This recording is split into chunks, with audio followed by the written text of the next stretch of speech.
J'aimerais vous montrer un petit échange, c'est entre Daniel Simonet et son adversaire, parce que, évidemment, les candidats de La République En Marche, en grande majorité, refusent les débats d'entre-deux tours. Regardez. Alors, est-ce qu'on se fait un débat contradictoire? Non, malheureusement, j'ai décliné. Pourquoi vous ne voulez pas un débat contradictoire? Parce que je pense que l'offre, elle est claire. Voilà. Il faut que les citoyens ils puissent Les citoyens, ils savent, ils connaissent mon programme, ils connaissent celui d'Emmanuel Macron, ils connaissent mes priorités pour la circonscription. C'est gentil de vouloir me médiatiser, c'est adorable. Exactement. Je trouve que ça serait quand même un respect des citoyens et des citoyennes que de leur proposer un débat contradictoire entre deux candidats. Il y a eu au premier tour, il y a eu pendant la campagne présidentielle. On n'a eu aucun débat tous les deux. Moi, je pense qu'il est important, justement, qu'il y ait un débat contradictoire et que les citoyennes et les citoyens. Mais je vous le donne, le débat, il est là-dedans. Non, le débat, il est aussi comment est-ce qu'on dialogue, comment est-ce qu'on est en capacité. On va devoir à l'Assemblée, si vous y êtes, si moi j'y suis, on va bien devoir débattre avec les autres parlementaires. Bien sûr, qu'on soit d'accord ou pas d'accord, il va bien falloir de la confrontation. Oui, mais les citoyens, ils votent avant. Donc vous avez peur du débat. C'est moi qui vous inquiète. Après, je porterai par exemple l'idéal de la 6e République. Sur l'école. Eh bien, sur l'école, je suis pour, par exemple, évidemment, la réduction des effectifs dans les classes. On va se retrouver là-dessus. Mais par contre, je suis pour qu'il y ait une augmentation du recrutement des postes d'enseignants pour pouvoir y répondre. Et je suis contre l'autonomie des établissements. Là, je suis en totale opposition avec la conception que c'est une moi, je pense qu'il faut donner plus de liberté. L'école n'est pas une entreprise. C'est ce qu'a dit votre ministre. Non, donner plus de liberté aux chefs d'établissement. Vous voyez, regardez, on débat là. Mais bien sûr. Alors faisons-le sur un vrai plateau. Des médias seraient d'accord pour le faire. Je sais bien. Pourquoi priver la démocratie de cela? Je ne prive pas la démocratie. Mais si, le débat démocratique a besoin de cela. Ils sont bien conscients.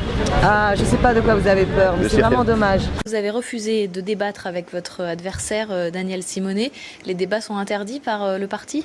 Non, mais je suis pas dupe. En fait, déjà, d'une part, il n'y a pas de consigne de vote, mais je suis pas dupe. Mon adversaire, elle accuse 20 points de retard et aujourd'hui, elle se réveille alors qu'un débat avait été proposé entre les principaux candidats au premier tour et aujourd'hui, elle ferait signe de vouloir un débat. Moi, je pense que l'offre politique, il est clair. Et les Français, sur la 6e circonscription de Paris, ils ont en face d'eux quelqu'un qui propose un programme, notamment celui d'Emmanuel Macron, mais aussi un programme pour la circonscription, puis quelqu'un qui s'oppose, qui est toujours dans cette logique d'obstruction, de vouloir toujours critiquer avec le même dogme d'il y a 30 ans. Et donc, sur ça, je ne vais pas rentrer dans le débat parce que, en fait, c'est ce que souhaite mon adversaire.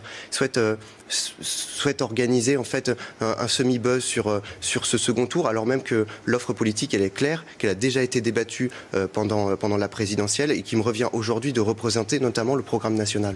Mais qu'est-ce que vous risquez à débattre avec votre adversaire? Mais je ne risque rien. Je ne souhaite tout simplement pas rentrer dans cette logique-là. Est-ce que c'est votre choix ou est-ce que c'est celui de votre parti? Non, c'est mon choix. C'est mon choix. D'ailleurs, il y a des candidats de La République En Marche qui ont fait le choix de débattre avec leur adversaire. Oui, et pour certains, ça ne s'est pas très bien passé. C'est le cas de Fabienne Colboc, dont vous avez forcément entendu parler, sur le plateau de France 3, Centre Val-de-Loire, qui s'est retrouvée un peu en difficulté, avec un discours difficilement compréhensible et des phrases... Moi, je ne souhaite pas qu'il y ait de débat avec, mon offre politique, de la caricature. Quand je suis sur le terrain et que je débat avec Madame Simonet, et puis que je débat aussi avec les autres Français, les seuls mots de Madame Simonet dans sa bouche, c'est aujourd'hui Macron c'est tous précaire, Macron c'est la casse du travail.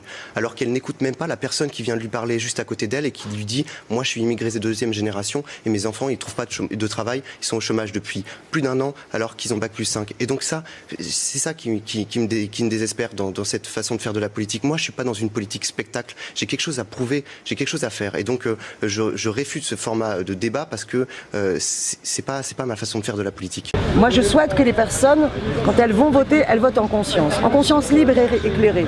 Et pour moi, la République, ce qui fonde la République et le débat sur l'intérêt général, c'est qu'il y ait justement de la confrontation d'idées. Et je souhaite qu'on puisse l'organiser. C'est important. Mais je pense qu'il a déjà eu lieu. Mais jamais. On n'a jamais eu un seul débat. Mais il a c'est vraiment dommage. Voilà des images sélectionnées par Soumaya Lalou.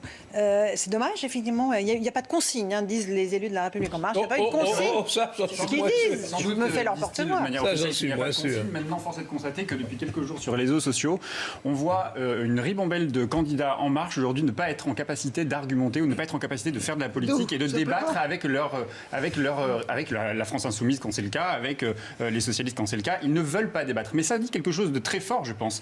C'est la démonstration que Emmanuel Macron veut faire, c'est-à-dire qu'effectivement il y a du renouvellement, mais ça aussi, ce renouvellement se fait au détriment de la politique, ça n'est pas possible. Emmanuel Macron, son projet, c'est de réduire le travail législatif. Il a prévu de passer par ordonnance, il a prévu de réduire le temps législatif à 3 mois, et puis de réduire le nombre de parlementaires. Donc clairement, il a fait un choix qui est de le renouvellement, et donc les députés qui vont siéger demain à l'Assemblée nationale ne vont servir à rien d'autre que d'être une chambre d'enregistrement. Vous allez avoir ce qu'on voit aujourd'hui à travers les candidats En Marche qui veulent pas faire de débat parce qu'ils ont peur d'être pris dans l'incapacité de défendre leurs idées. Je pense qu'il y a une consigne absolument. C'est gagné de toute façon. Ne nous mettons pas en danger. C'est gagné. Je pense que c'est assez globalement dangereux. La communication Si nous n'avons pas 60 députés, on peut pas saisir le Conseil constitutionnel. Il faut que le président ait une majorité, sinon il n'y a pas de réforme. Mais je veux quand même mettre en garde ceux qui nous écoutent. S'il y a plus d'opposition, c'est la démocratie qui est en danger. C'est quand même un peu cadenassé. Il est en charge, lui. Oui, c'est assez différent. Néanmoins, il essaie d'éviter les, comment dit-on, les couacs. Oui, bien sûr. On peut tout ça est vrai. On peut éventuellement pas lui reprocher. Une espèce de noblesse d'empire, vous voyez, sans avoir connu les combats, des gens qui arrivent et qui en réalité, vont donner des leçons aux autres. Voilà.